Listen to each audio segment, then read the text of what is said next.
So, Banduk, are you ready to share your I'm screen? ready. Okay. Okay, Before I share my screen and start the presentation, last time when we all joined together, for 5 minutes I just kept my mouth shut, and I was just looking at the great interaction all of you are having. And now also, I was keeping quiet and watching the whole great interaction. I think my topic is only a bahana, just to say hi to each other and to have a look at each other. Srinivas asked me, Shanbhag asked me about a week ago, would you like to do a presentation? I said, of course, I would love to do it. Then I asked him, do you want a scientific session or do you want something? He says, no, not scientific session, do something else, but connected to medicine. I said, okay. So I gave him 3 topics, or rather 2 topics and 1 scientific.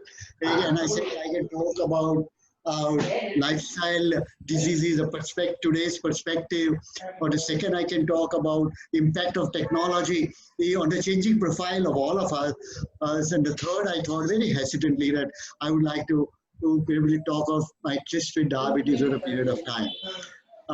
He said, I would like you to talk on changing profile of how we have changed in our own practice and how we look at ourselves and how the patients look at ourselves. That will be more interesting to it. Then I thought for a moment and said that what is our core strength, as a group, as doctors, what is our core strength? Because our core strength is medicine. And I think everybody would be interested in how the medicine has progressed, how it has changed over a period of time. And I said, and I took a risk and I said, okay, let me talk on my tryst with diabetes, because this is the disease process which has changed a lot. The whole medicine has changed.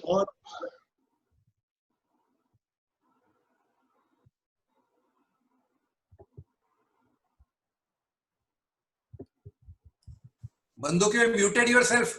Banduk, unmute yourself. Oh, so you people didn't hear what I said 5 minutes back, or I did? No, just now only, just 1-2 sentences. Last 2 sentences. Oh, okay. All right. Somebody should have said, I'm making so much actions and all, and here you're not talking, you're not telling me that you can't hear me. Even Rita is not telling me, I'm making a fool of myself here. Initially, we could hear only last 2 sentences. Last 2 sentences you could hear or you could not hear? No, could not hear. Last 2 sentences we did not hear. Oh, last 2 sentences. Last 2 sentences. Okay, I forgot. Making all those sounds, all those actions with no sound. With the sound. So in fact, I pointed out immediately. So don't worry, we're not lost much, but the last 2 sentences. Okay. I forgot. I think recent memory is lost. I forgot what I said in the last 2 sentences. All right. So I feel it would be nice to see how diabetes progress.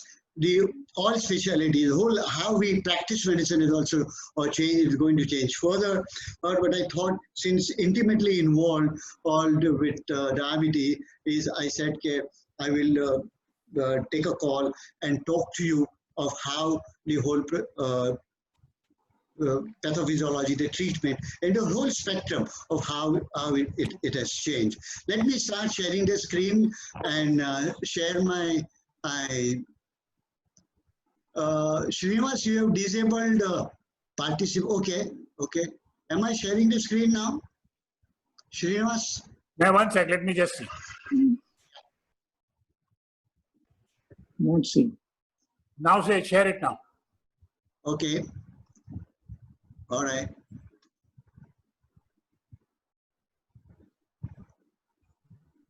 Yeah, there you are. Yeah. I'll just open it, my PowerPoint.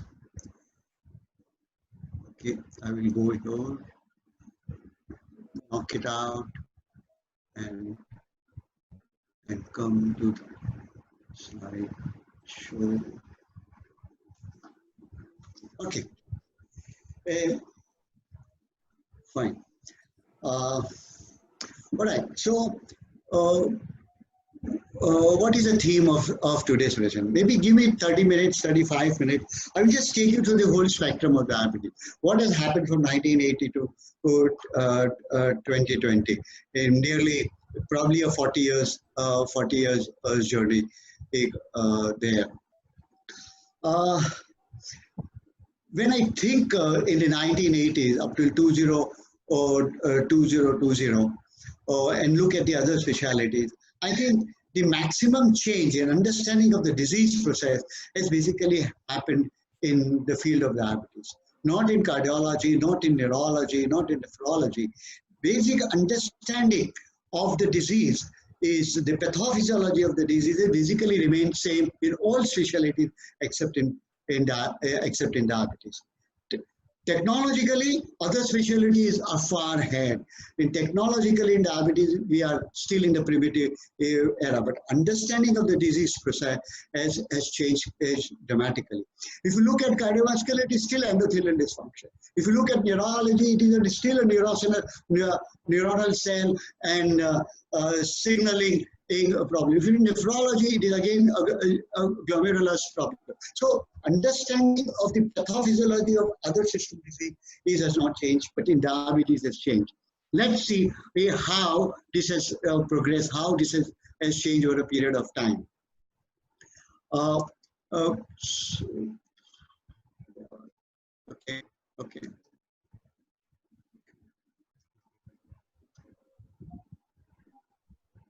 Okay. Now, the biggest change which has occurred is diabetes has come into all our households. Well, all of us know we are the capital of diabetes capital of the world. Today, we were talking in terms of 1 in 5 individual becoming a diabetic. We are nearly 62 million diabetics, 78 million undetected diabetes, which includes pre-diabetic patients. So that is the burden of diabetes is we have on. So we were talking, say maybe 5 years ago when I used to talk on diabetes, I said it is 1 in 5 individual is a diabetes. But today, if you look into your practice, it is 1 in a third individual. You take any 3 unknown people, make them sit together, or maybe one of them will become diabetes. So basically, it has involved. It has no respect for rural areas, no respect for rich and the poor, no respect for cities and where we are.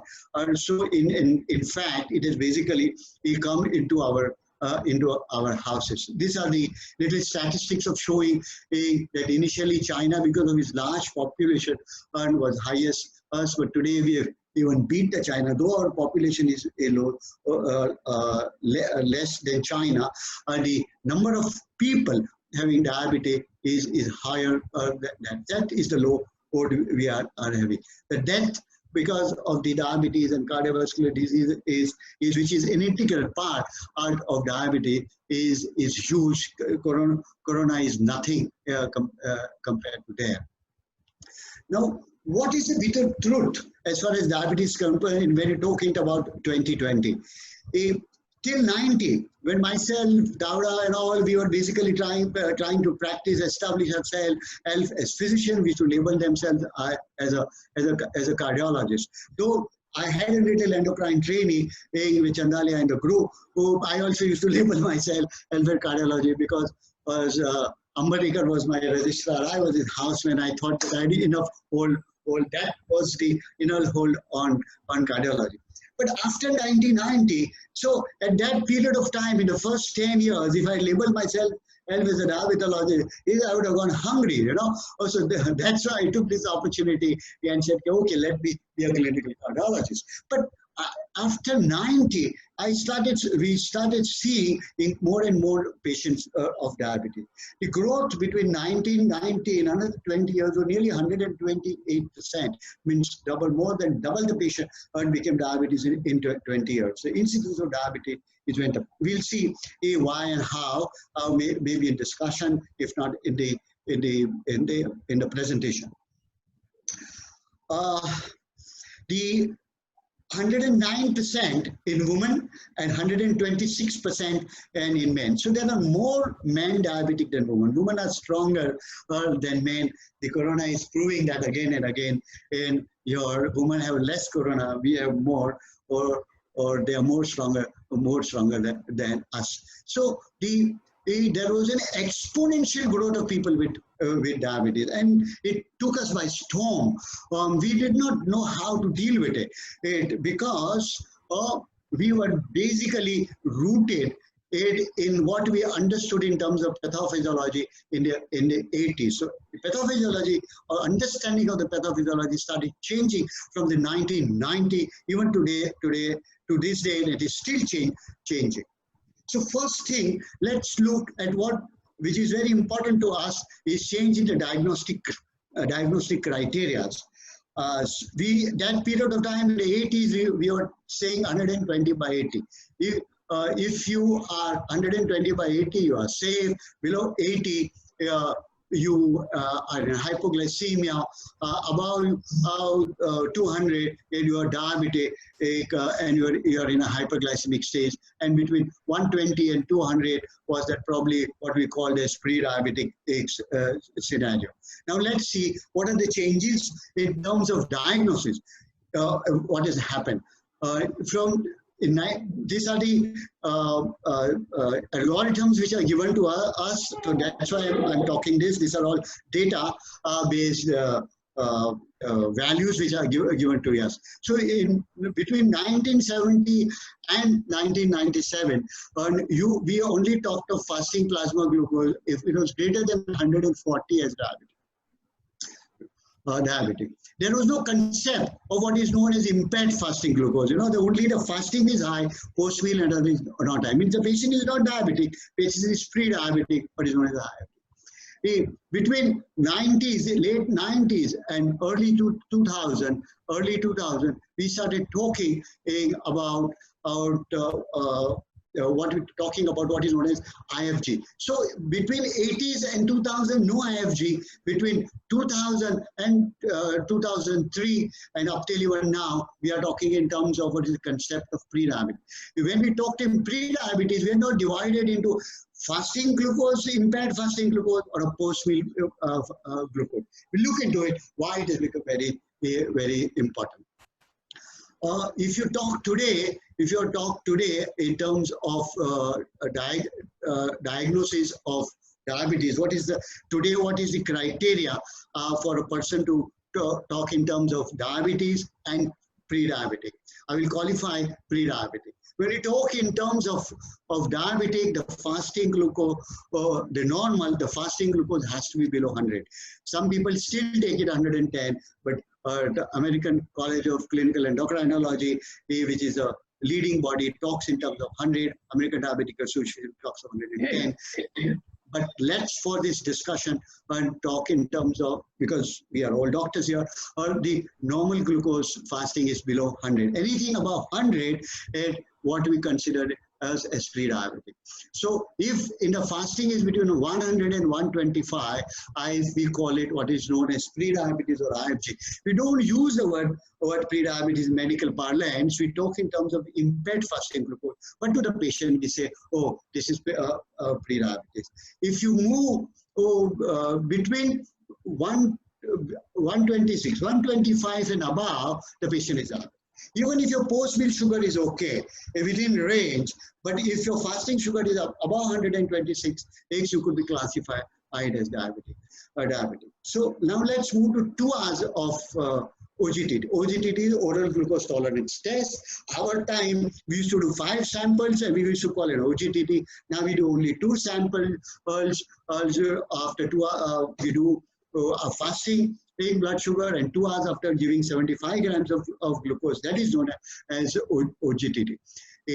And normal glucose is below 140.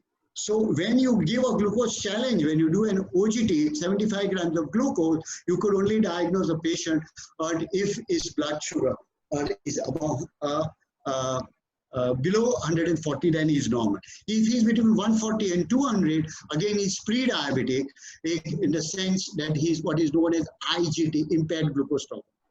And about 200, the patient is diabetic. So take home message, fasting 125, between 100 and 125, the patient is pre-diabetic. Between 125 and above fasting, the patient is diabetic. And the post-meal, post 75 grams of glucose, the patient is between 140, 200 pre-diabetes and 200 and above that. This has to be clear because in a lot of my CMEs and lectures, there's a lot of confusion in the diagnostic criteria. Now we want to come to A1C. I'm sure in medical school, we always taught A1C is basically known as what is known as the 3 months average. What was the level of 3 months glucose? But today, it's classified. A1C levels are also, you can use only A1C level and classify whether the patient is diabetic. You don't have to have a fasting glucose or a post-meal glucose. Just A1C for the screening purposes, you can do that. Expensive, but you can do that. The gynecologists are doing it. So if your A1C, when we talk in terms of number 7, we are talking in terms of target 7. We are not talking in terms of diagnosis. That when we treat our diabetic patient, and our aim should be to get the patient to hemoglobin A1C 7. And somebody should ask me after the presentation why 7. The A1C below 5.6 is normal. So 7 is your target, but to be a normal, you have to be less than 5.6. It's when the patient A1C is between 5.6, 5.7 and 6.4, or the patient is classified as pre-diabetic. If it is above 6.5, the patient is diabetic. So in a young, healthy patient, we want a tight control. Well, your target should not be hemoglobin A1C 7, but your hemoglobin A1C should be 6.5 and below. Probably at times for a 25-year-old, 30-year-old type 2 diabetes should be below 5.6. Try to bring it to 5.6. We'll discuss that in case you need to know. Now, what is a patient profile? How do you pick up a patient is diabetic? I think it's a clinical. You just have to look at the patient. But today, I'm talking of India. When you see a guy like this with a beer belly, what is known as apple shape, with a thin arms and thin leg, he may not be overweight, but just apple shape thing, you could say, okay, I'm going to screen you for being whether you're diabetic or not. You would be surprised to know that today we always thought that diabetes was homogeneous. Means everybody had beta cell dysfunction or an insulin resistance. But it is not true. Now we divide that. Now we know that diabetes type 2, I'm talking of type 2 diabetes, is basically heterogeneous. There are some type of people which is classified as type 2B, where their metabolic capacity is low, means their beta cell function is low. There are some guys, like northern hemisphere guys, Americans and English and all, where their beta cell function is good, but they've got a lot of insulin resistance, so they are known as type 2A. So the pathophysiology, now we know that pathophysiology of different ethnic group is different. So we belong to what is known as type 2B, where our beta cell dysfunction is of more or rather than insulin resistance, while the northern hemisphere guy is a type 2A guys are more of insulin resistance rather than a beta cell dysfunction. That's why our post-meal blood sugar would be higher as compared to our brethren in the northern hemisphere, while their fasting glucose will be higher as compared to the post-meal. So the treatment will change. Whatever the Western Hemisphere guys are telling us may not be necessarily true for us in terms of management of diabetes. Some molecules which are not very effective there may be very effective there, and because our pathophysiology is basically different. Hence, the approach to the patient in treating will be different. Our American Indians will be different from their that Americans. Our American Indians will have our genetic profile rather than their genetic profile, though the environment is totally different. So this is your insulin resistance, type 2A, we are generally obese, is overall obesity is there, the beta cell function is all right. This is our Asian India, and usually look at the policeman and look at the Pani Puri guy, you will see more of belly guy. Now, I was trying to tell you that this is the only disease process where the pathophysiology is changed. And it is not possible, let me tell you, it's not possible for everybody to follow how the pathophysiology is changed. And it is not possible for everybody to know how this change in pathophysiology has changed the treatment of diabetes.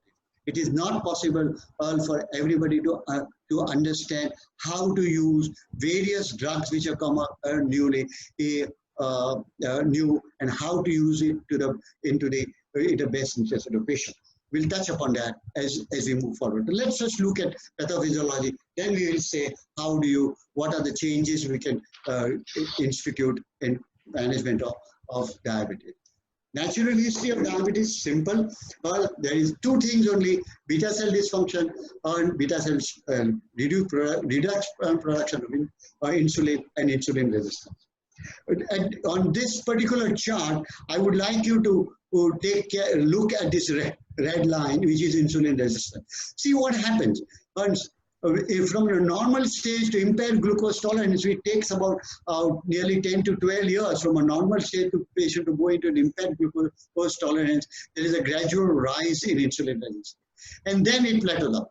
But if you look at the beta cell insulin production, here the yellow line, the beta cell production, there is initially beta cell is compensating for the increasing insulin resistance, keeping the patient into euglycemic state. But a time comes when the beta cell function cannot keep the blood sugar under control in a euglycemic state. The beta cell function starts falling down.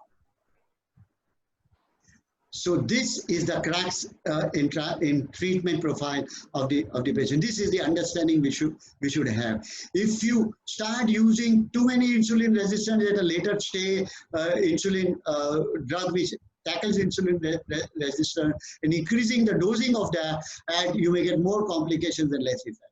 If you start using beta cell earlier, beta cell stimulant like sulfonylureas, beta cells are genetically programmed to fail, in diabetic patients. So if you start stimulating the beta cell early, before the beta cell needs to be stimulated, this yellow line will start coming down quickly, and the patient will not be able to, you will starve out the beta cell, will fatigue out the beta cell.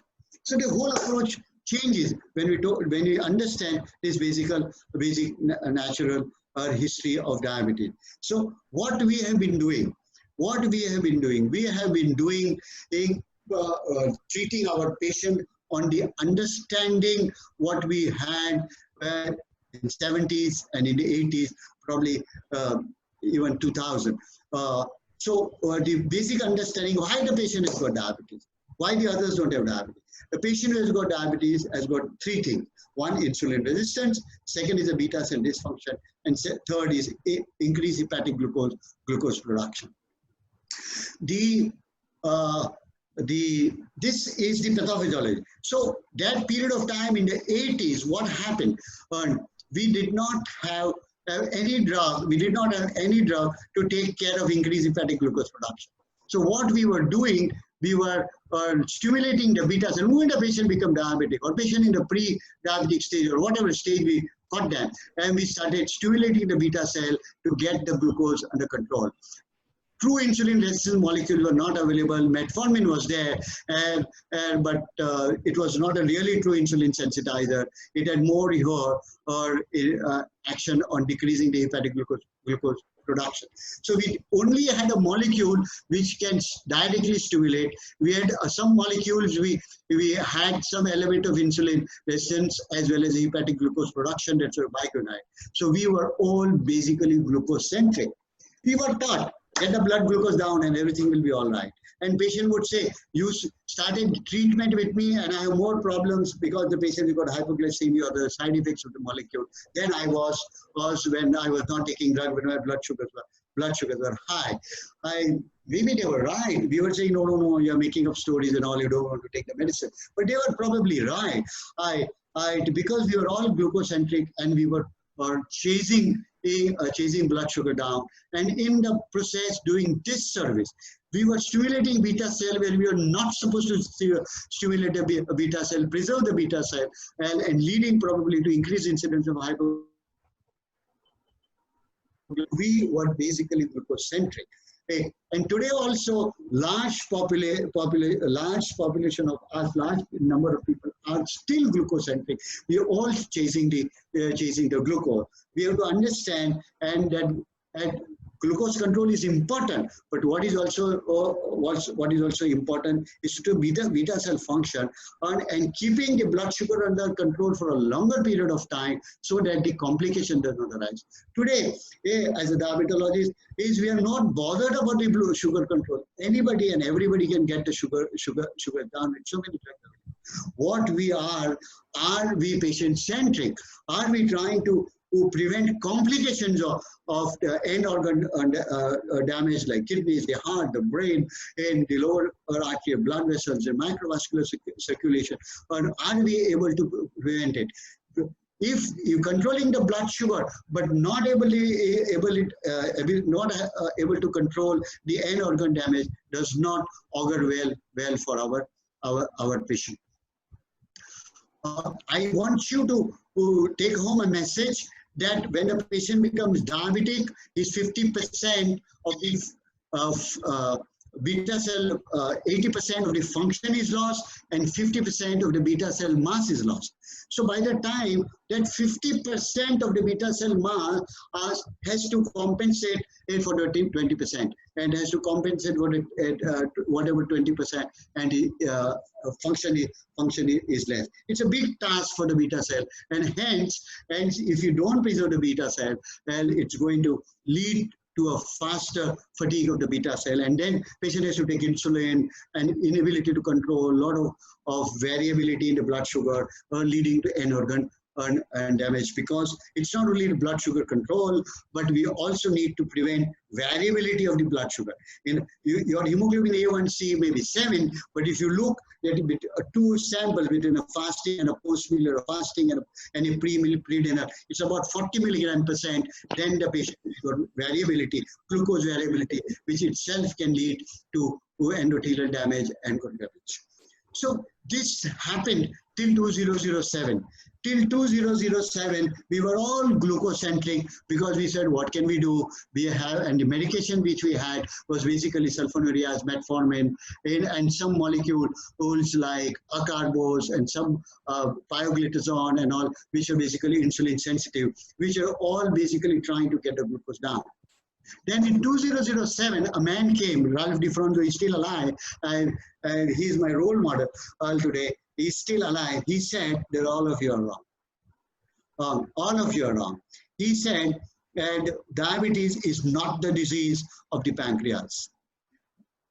How many? Some of you can unmute yourself and tell me how many of you feel that diabetes is not the disease of the pancreas? How many? Anybody has unmuted? No. Yes. This is Nilkant here. Nilkant, you think diabetes is not the disease of the pancreas? He's wrong? Yes. He's Actually, wrong. Okay. Yeah, okay. So this reminds me of a story from Mahabharata. The Pandavas were losing the war,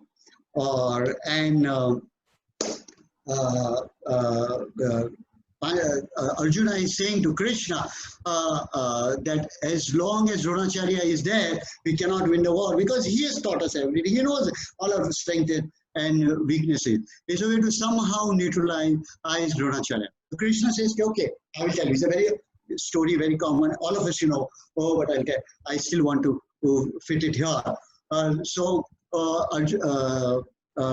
Krishna calls Yudhishthira and says, okay, we have to neutralize Dronacharya. So you announce that Ashwamedha, that is Dronacharya's son, is dead.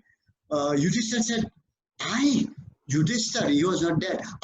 Yudhishthira, but pronounced that Ashwadama is dead when he's alive. I can't do it. He says, no, I don't want you to tell untruth.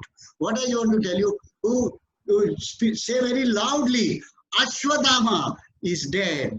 And then very slowly the elephant name was also Ashwadama. So here that's what he said. D. Alfonso said that diabetes is not the disease of the pancreas alone. It was totally a groundbreaking groundbreaking presentation he did in American Diabetic Association in 2007. He did a presentation, came into publication 2009, and he said that the pathophysiology of diabetes is not only beta cell. There is a pathophysiological problem in the intestines, at the fat cells, at the kidney, at the muscle, at the brain, at the liver, and of course at the beta cell. So the signs of high blood sugar in diabetic patient is not only because the beta cell is not functioning, but because there is a defect in all the other systems as well. So it's basically the pathophysiology is multi-system.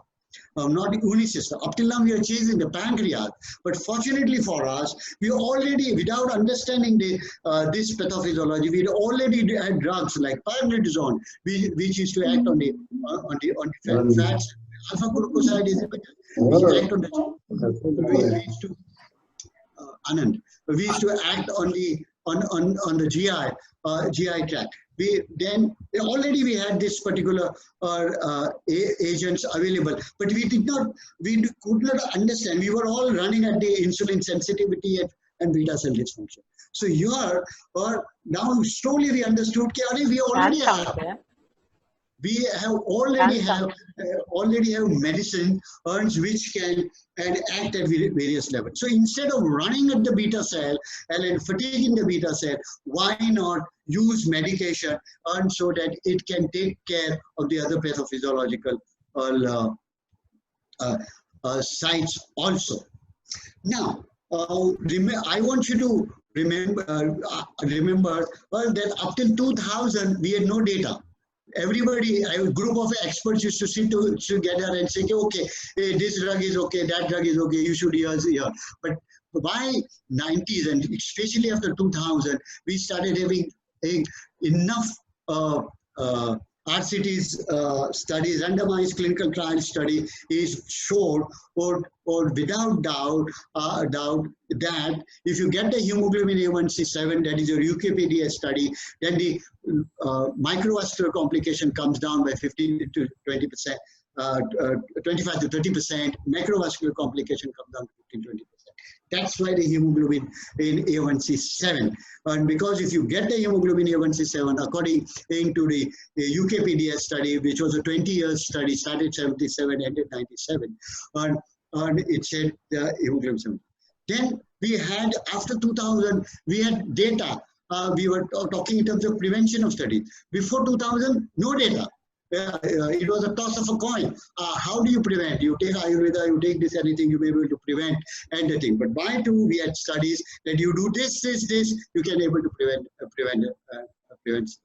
Then, and so for today, all the recommendation which comes in how to manage diabetes is all based on RCTs. So it leads to what? Today, the diabetes treatment, whether you are in Timbuktu, you are in the smallest village of Ratnagiri, or into the capitals of New York, or Boston, or Bombay, or Delhi, the treatment would remain same if you understand and how to use all the basket of drugs which we have.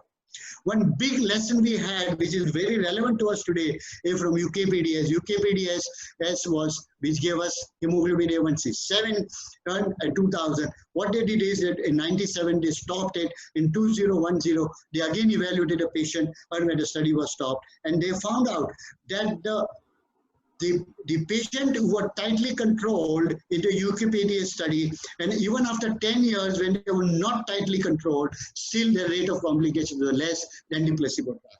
It means there is a memory that if the blood sugar is controlled tighter when the patient is younger, or the chances that when later it becomes very difficult because of the age and the other end-organ problem, their rate of complication are less as compared to the people whose diabetes were not tightly controlled, were not under control. So this This lesson is very important because we've got a very young population, below 40 we have a population of diabetes.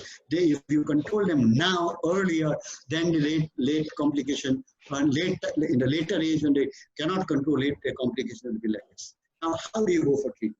The treatment is actually simple.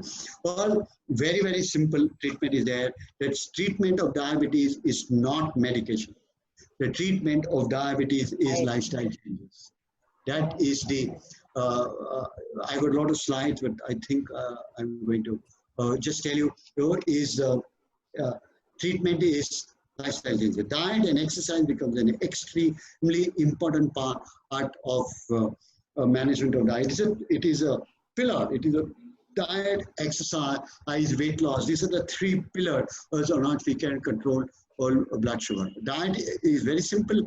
All you just have to reduce your calories, reduce your fat content, don't have to omit it, have a normal carbohydrate, and have 20 to 30% of the protein. The details could be discussed in a group discussion. Other people can contribute to it. Exercise, I think I have knocked out the exercise. No, I've got it. I'll come to it. So management of diabetes is extremely very, very simple. But before we go to individual, let's look at the target. I already made a distinction between diagnosis and a target. So today the target is still 7. When you talk in terms of control of blood sugar, blood sugar, you should go for hemoglobin. 3 months average should be 7. But it is not sacrosanct. If you look at this slide, I have made sacrosanct. It is a question mark. I remember all diabetology, endocrinology at the time. No. Whatever the age to do, whatever it is, I want hemoglobin A1C to 7. The answer is no today. The answer is no, because we have found that elderly patient with end organ damages, if you get the hemoglobin A1C to a very tight control to 6.5, below 6.5, then mortality is high. The death rate is higher than the patient whose hemoglobin A1C was higher, even 8. We have elderly group patient, we have super elderly now available to us, even up till 8 is okay. So it is up to you to take a call. There is no need for hemoglobin A1C to be 7. I suggest that younger patients, hemoglobin less than 7, 6.5 because of the legacy effect. Elderly patient is 65 and above, like all of us, but who are metabolically 50, where no end organ they should also go for a tighter control, not 6.5 and below, but at least between 6.5 and 7, because we are metabolically young. We may be, otherwise, phenotypically, we may be older. So don't worry about being on a tight control. You can go up till 8 also. Now, diet, simple, restrict calories, no pure sugar. The question is, if I can give carbohydrate, why can't I give pure sugar? The answer is very simple. If you give pure sugar, there is immediately a jump of the sugar in the circulatory system. And this hyperglycemia, this sudden onset of hyperglycemia is toxic to the beta cell. This is known as glucotoxicity. So this sudden rise of blood sugar leads to damage to the beta cell, stunts the beta cell. That's why we don't allow pure sugar. But if you want to give pure sugar, you have to give rice, you have to give juices, whatever you want to give. I don't allow juices, but you want to give it in a smaller quantity, but mostly in a complex carbohydrate. So complex carbohydrate, right, either you can increase it, there's no need to complex carbohydrate. No need not to give rice to the South Indian, not to give parothas and ghee to the North Indians. All this is gone away. Complex carbohydrate be taken, but the calorie content of the total meal has to be less. And obviously, the fat has to be more of a polyunsaturated fat rather than saturated fat because of the CV. Exercise is the main thing. There is no compromise for diabetic patient not doing it. Everybody can do. So patient with renal failure, everybody can do. And it's very simple, just walk. I tell my patients, just walk 30 to 45 minutes. It's 5 days a week. You just walk, brisk walk, that is good enough. In younger group of patients, exercise, their aerobic resistant exercises, yoga. These are also very integral part of it. So a diabetic guy, and all those who are pre-diabetic should take out 1 hour, 1.5 hours every day in their schedule to keep an exercise. According to the algorithms, it is 150 minutes per week. So you have to do 30 minutes of aerobic activity for the 5 days, and you get your 150. But I suggest you do 7 days. Somebody can ask me why I say 7 days or not 5 days later. We live in a golden era of diabetes. I am very happy that I practice diabetes now, because we come from an era when you had no blood sugar. We come from an Banduk, era. sorry to interrupt you, but our timing this might go away because 1 hour timing was there. So just keep on going. If we get a chance, we can go on, continue it. Sometimes they allow. Yeah. I'm basically over. So in terms of, we have large molecules available to us. So we understand the pathophysiology properly. We can use the appropriate drugs for the appropriate patient. Hence, our insulins which are available, amazing insulins are available.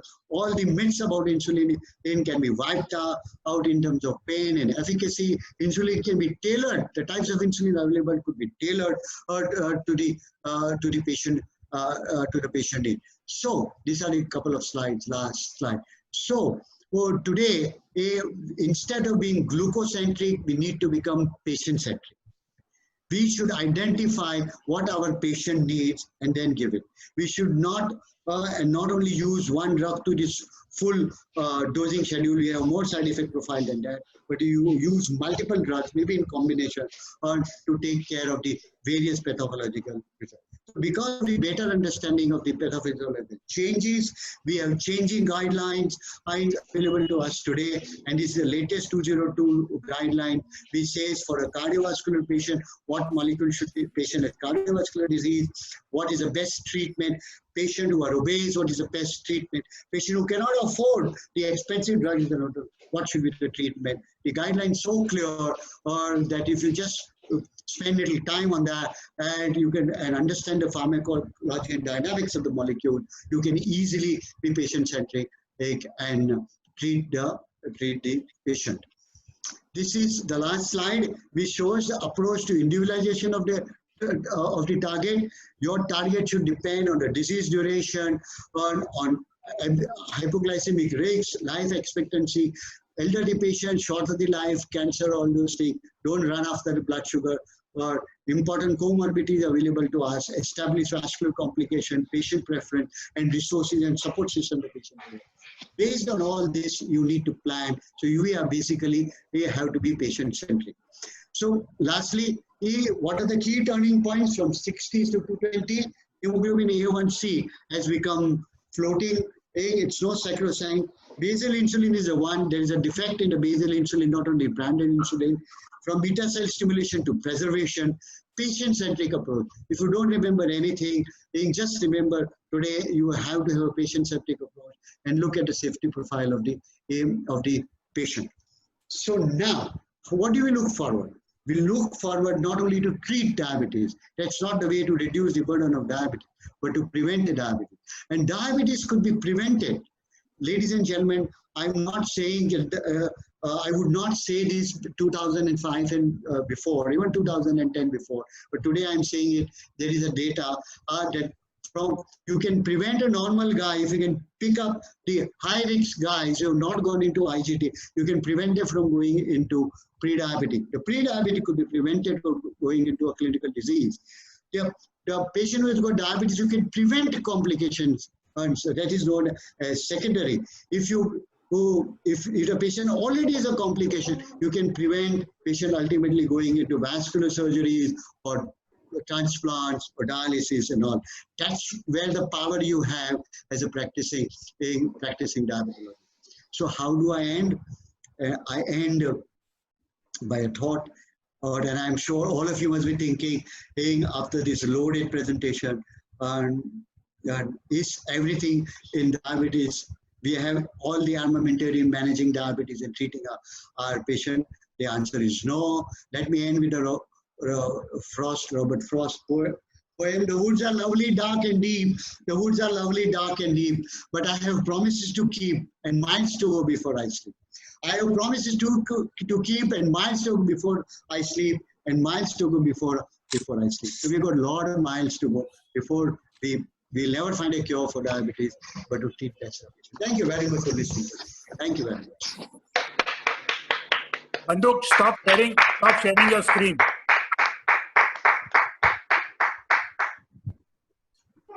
Okay, Banduk, before we start the question answers, I have only two things to say. One is next meeting will be on the 19th of July in the same time, and we will try to get into Geo. We'll inform you in the meantime if you can download Geo Meet in your devices. It will be good. We'll try Geo next time, Geo Meet. And now I will open this up. The second thing is on 19th. Bharti and Rashmi have both agreed to, have a conversation between them on what they did during the COVID times. So that is what it is. So we'll meet again on the 19th. Now, till the time is available, we can continue with the question answers. You can unmute yourself and ask questions to Saifi. Srinivas, I have a comment. Nilkant here. Please go ahead. Hello, Nilkant Karandikar here. Yeah, see, being a cardiologist, first comment is, now there is another division of specialty coming up called cardio diabetes, because most deaths in diabetes are because of the myocardial infarction, ischemic heart disease, and so on. I have just one comment to make. Saifi has very nicely brought out the exercise, diet, and all those things. Amongst the drugs, SGLT2 inhibitors, dapagliflozin, canagliflozin, empagliflozin, have really come in a very, very big way. Tremendous advantages. Not only they will lower the sugar, their action is not on the pancreas, but in the proximal convoluted tubule of the kidney, glomerulus.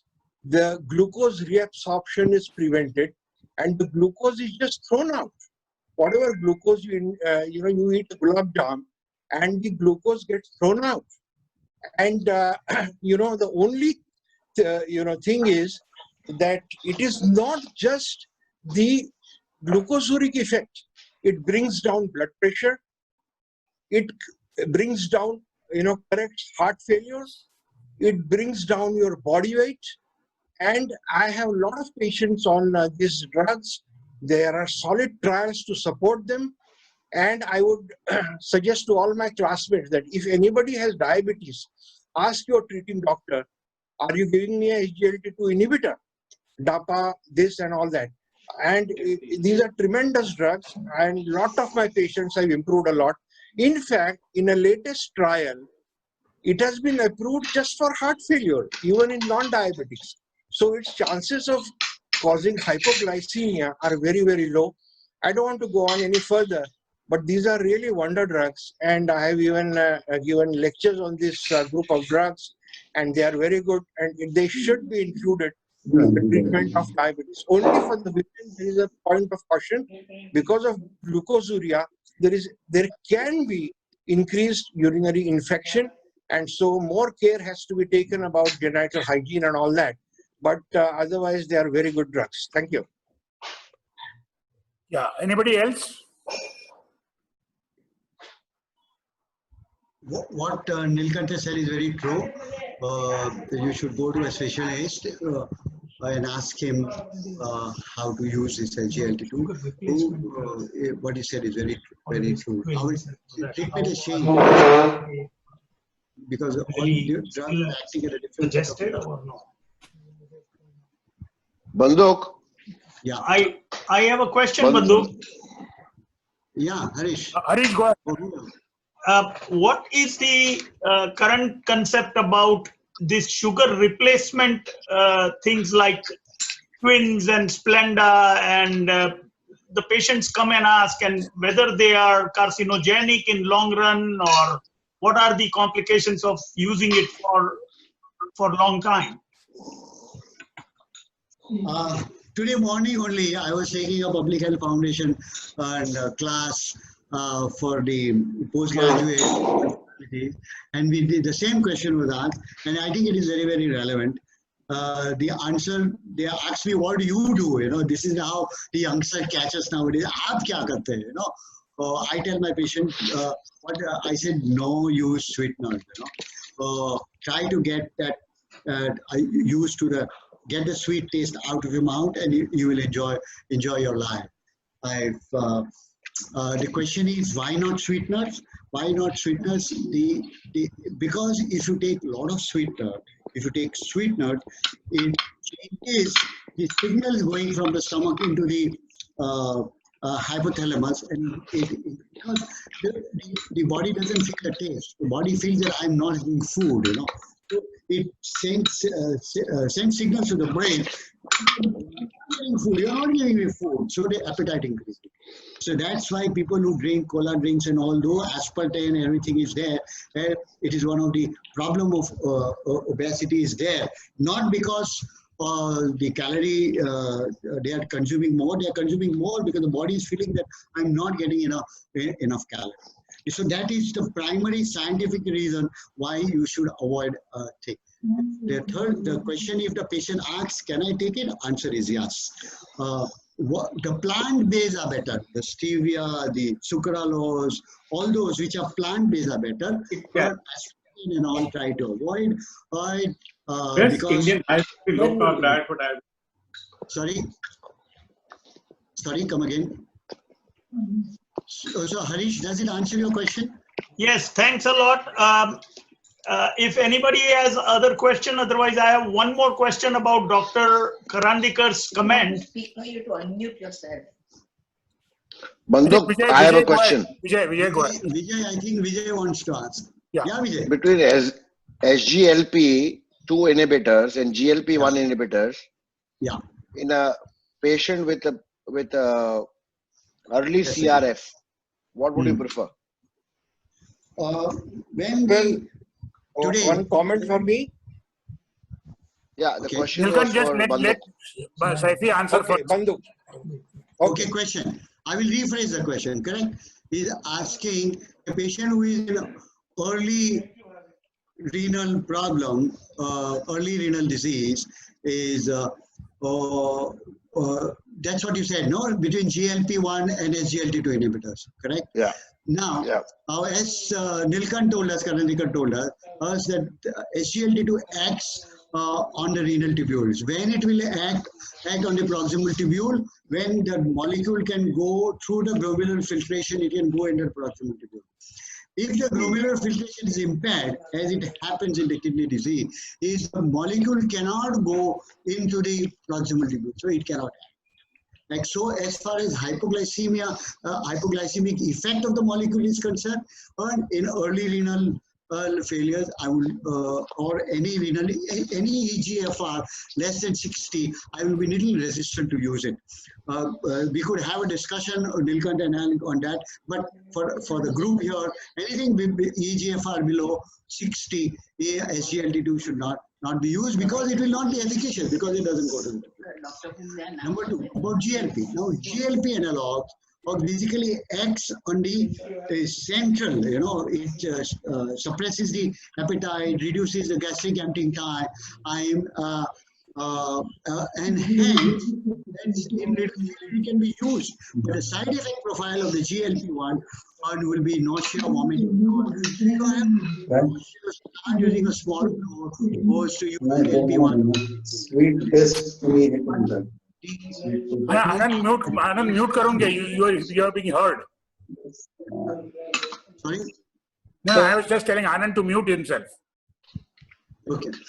Okay, Banduk, I'll talk to you on the phone, yeah? Okay. Yeah. Yeah. Thanks. Anybody else? Yeah. Apna. Rubina, you muted yourself. Laura is there? Yeah, I can hear you.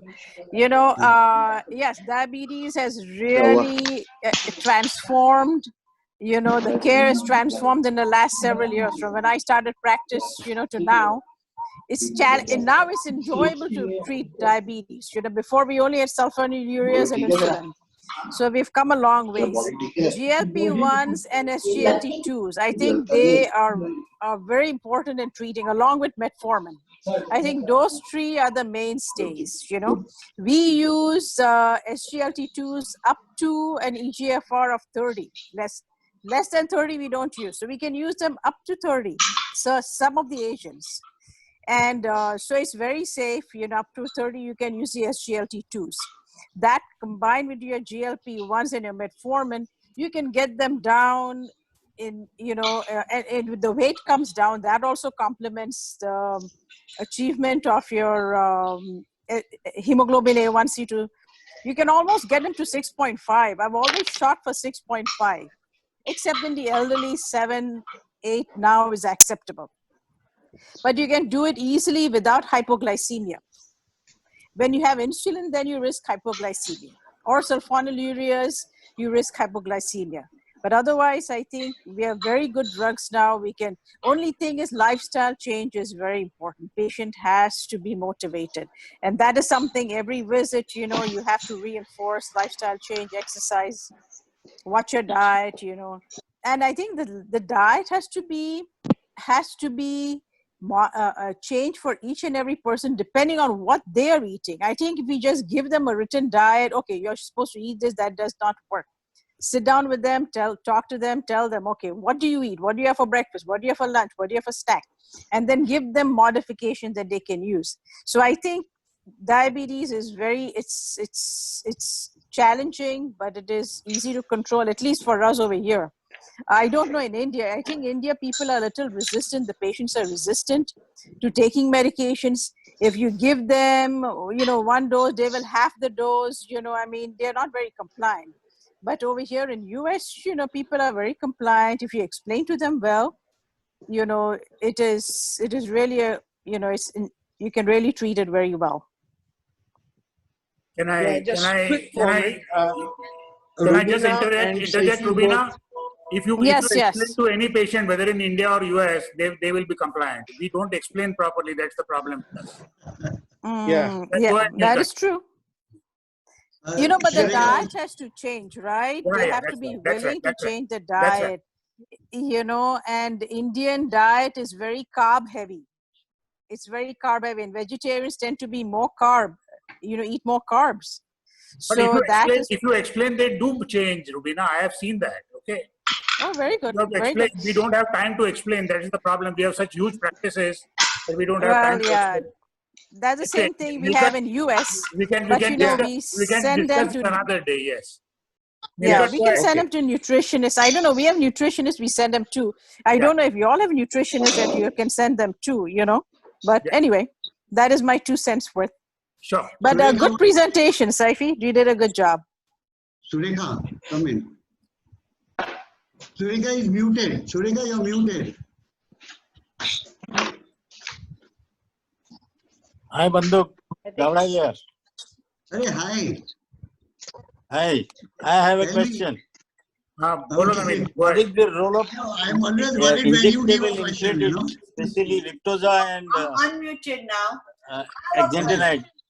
Sureka, just hold on. Somebody else is speaking. Just hold on, Sureka. Just hold on for a moment. Naveen, bolo. Banduk, role of injectable incretins like Victoza and long-acting ones. Okay. Are we using it often or are we underusing them? GLP-1 analogs, what you're talking are, and what Vijay Lula refers to, we are underusing them for various reasons. It's very expensive. Number 2, it is an injectable. And number 3, it will only give effect when you know exactly how to use it. If you just use it randomly without really understanding its kinetics and dynamics, you will not get the result. Today is basically underused, but in Western countries, GLP-1 analogs, SGLT2, those are used basically as a first-line treatment. Okay, Sureka, go ahead now. Okay, when we said that, Banduk, you said diet and exercise is the very important part of the treatment. for Indian guy who is very skinny and vegetarian, what is a good diet for a diabetic patient like that? And also mostly vegetarian. How do you give a low carb, high diet on a skinny person who is diabetic and likes to eat vegetarian Indian food? Yeah. Usually type 2 diabetes. Can you hear me? Yes. Type 2 diabetic patients are usually on the obese side, number one, and they need to lose weight. I'm not saying that low BMI patients are not there, but usually I'm talking of. They have a B12 deficiency because being a vegetarian, and they have got protein deficiency. So we have to keep all this in mind when we're talking to our vegetarian diabetic patient. Having said this, the Indian diet is the best in the world. We talk about Mediterranean diet, but Indian diet is best in the world. If you don't add little sugar, the Gujaratis have add little sugar, or the Punjabis have little more fried. If you just avoid all that thing, it is the best combination of a diet made of carbohydrate, protein, and it is basically, as somebody said, I think Rubina said that we eat more carbohydrates. It's a carbohydrate loaded diet we have got. That's why the molecules like alpha-glucosidase inhibitors, glucobay, voglibose, and BP4 inhibitors work better with us because we take lot of carbohydrate. And so, to answer your question, what is the best diet? I will tell you, after 40 years of experience, all of you have that number of years of experience, don't change the patient's diet. Can I repeat? Don't change the patient diet. And what you have to counsel him is to reduce his fat content and reduce the calorie content. That's what it is. Impossible to change anybody's diet. And today's data is showing us that if you take a very well-balanced diet and with a lot of polyunsaturated fats and less fat and decreased content, it takes Okay, if there is nobody else, I think Nilkant wanted to say something. Nilkant, go ahead. Yeah, somebody was asking about renal function. I totally agree with Robina and Saifi that in severe renal dysfunction, SGLT2 should not be used. But if the GFR is more than 60, SGLT2 inhibitors like dapagliflozin, etc., are known to be renoprotective. Another good effect of these gliflozin group of drugs. So that is one point. And I think as far as my practice goes, I just point out to my patients, a lot of them have diabetes apart from heart disease, how to step up proteins and the salads, And recently a paper had come out about fats that dietary cholesterol is not as bad as it was thought earlier. That is a topic of another discussion, because if you eat more fat, cholesterol, the liver produces less.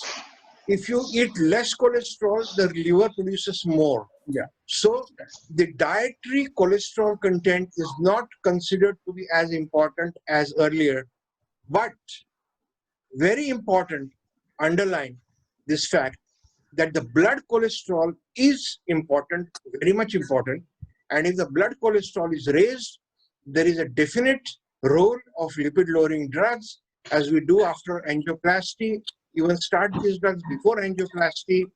And if those patients where the cholesterol in the blood is high, especially in diabetics, the cholesterol-lowering drugs are important. There is one school of thought saying that all diabetics should be given cholesterol-lowering drugs. I don't subscribe to that, but I think it is very, very important to keep the lipids in control in diabetes. Thanks. Can I interrupt you? Can I interrupt you 1 minute? Yeah, go ahead. If the EGFR is 60, if EGFR is 60 and above, but the cystatin C is high, what does one do? What is high? Cystatin C. Cystatin C. Any nephrologists with a group can talk on this? Sorry, sir. Cystatin C is a marker, for early renal disease. So what Vijay is telling us that if the EGFR is 60 and above, but his cystatin levels are high, which is a marker for early renal disease, should you give or not? That's the question, Vijay? Yeah, yes, exactly. I don't think I'm qualified to talk on this, because Some nephrologists in the group. No, but in early renal dysfunction, we can still use SGLT2 inhibitors.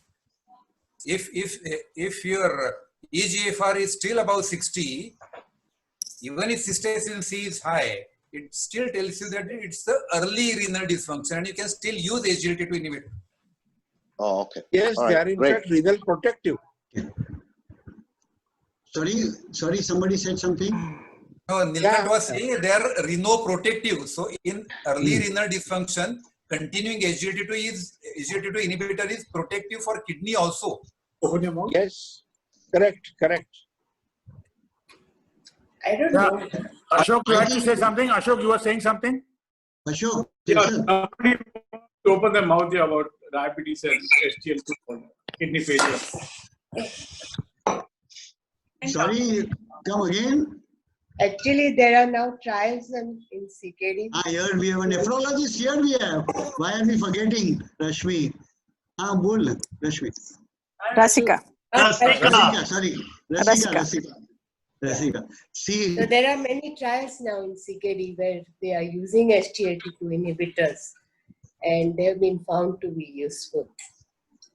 So that is we are using it regularly in our patients. But SGLT2s can be used up to EGFR of above 30, correct?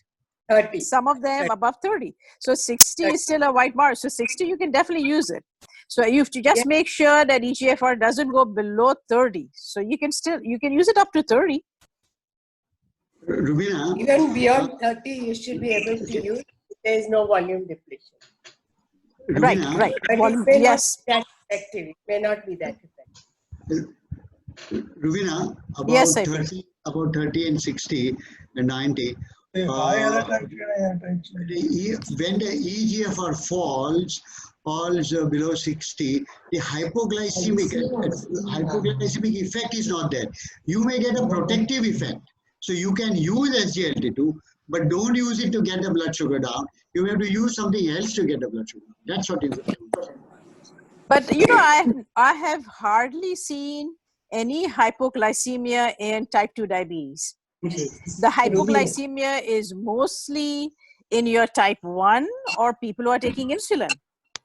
But how many times have you had to treat hypoglycemia in the adult onset diabetes, especially if you're using medications like metformin, GLP, and SGLT2s? Those rarely cause hypoglycemia. The ones that cause hypoglycemia is just sulfonylureas and insulin. Those are the only drugs that cause hypoglycemia. That's correct. That's correct. You are absolutely right on that level. SGLT2 per se does not cause hypoglycemia, but if you use SGLT2 along with insulin or sulfonylurea, you have to step down the dosing of sulfonylurea. That's what I Absolutely. You're right. You're absolutely right. Mm-hmm. So how many times have you had to treat hypoglycemia, Saifi? In the people who are not taking insulin, and I'm sure it's probably less than before, when only we treated people with sulfonylureas and insulin in the olden days, right? Right. So things have changed a lot. Anyway, I think we'll have to close because I'm getting signals that this will end just now. So thank you, Saifi, for a very nice presentation, and thanks everybody for a great discussion after that. And I think we'll meet again Sunday after next, that is 19th of July, and we can have Rashmi and Bharti in discussion amongst themselves regarding what they did during COVID times. Okay. Thank you very much. It was great. Thank you, everybody. Nice to see everybody. Bye bye. Thanks. Thank you, everybody.